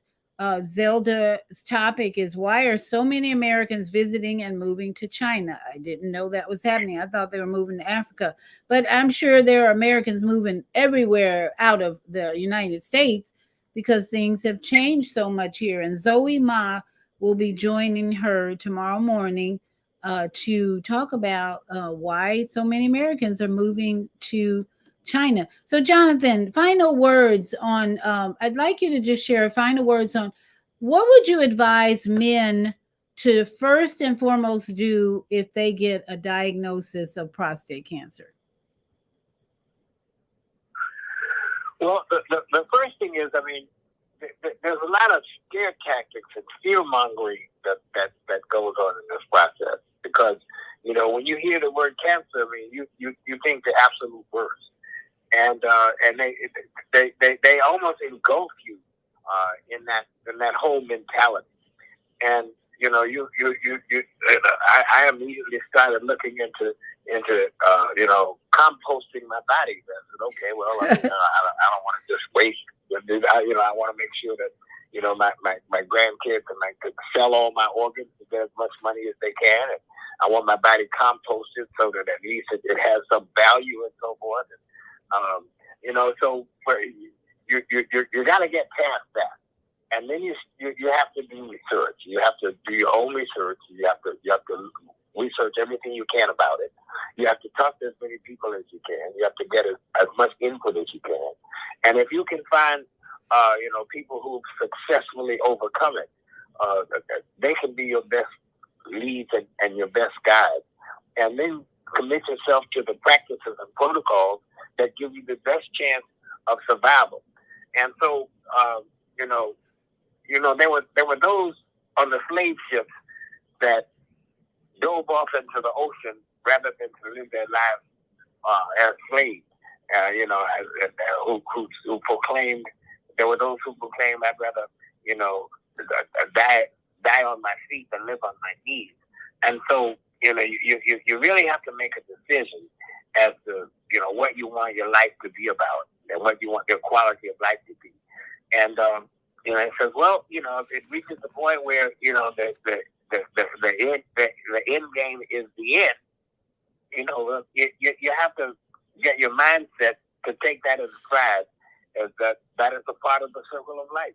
Absolutely. And, none of us 90 seconds. So, I believe that the spirit is eternal, and and that we transition from this physical form in through a spiritual form and on into our eternity. So, you have to satisfy yourself with that consciousness. Yes. But yes. you also must maintain the consciousness that that there is hope. That there are people who overcome. 60 seconds. And, you have to maintain that is going to be your way forward, and work toward that steadily every day, and continue to pray for guidance, self, and mercy, and enjoy the love of those who love you. Wow, well said, well said. Thank you so much. You are making an impact every day, I know, and I so appreciate you. We need to have lunch together again to catch up. And so let's do that in the next few weeks. Have lunch and talk about your journey forward because we got work to do with these grandchildren and more, right? Absolutely. 407-797-1890. 10 seconds. All right, there you go. 407-797-1890 if you want to work with Jonathan in making a difference in your community, on this earth, wherever. So Jonathan, have a great On week, behalf of our team of radio and hosts, we'll talk I'd to you like to soon. thank all of you And who we're going to say participated in today's goodbye discussion. to our global And to our family. global family listening from all around the world, we say thank you.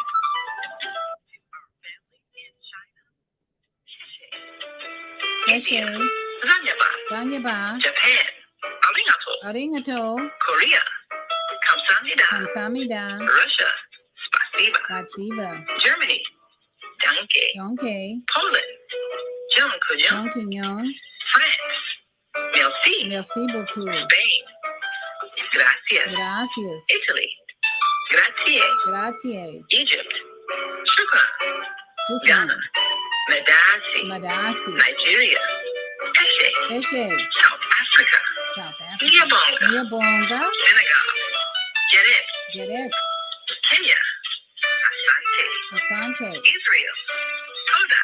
todaraba, Pakistan, shukriya. shukriyan, Afghanistan, tashakur. tashakur, Saudi Arabia, shukran. shukran. Assalamu alaikum wa rahmatullahi wa barakatuh. Assalamu alaikum. And may peace be upon you. And to the mercy all of my God. yogi friends out there, namaste and sat nam.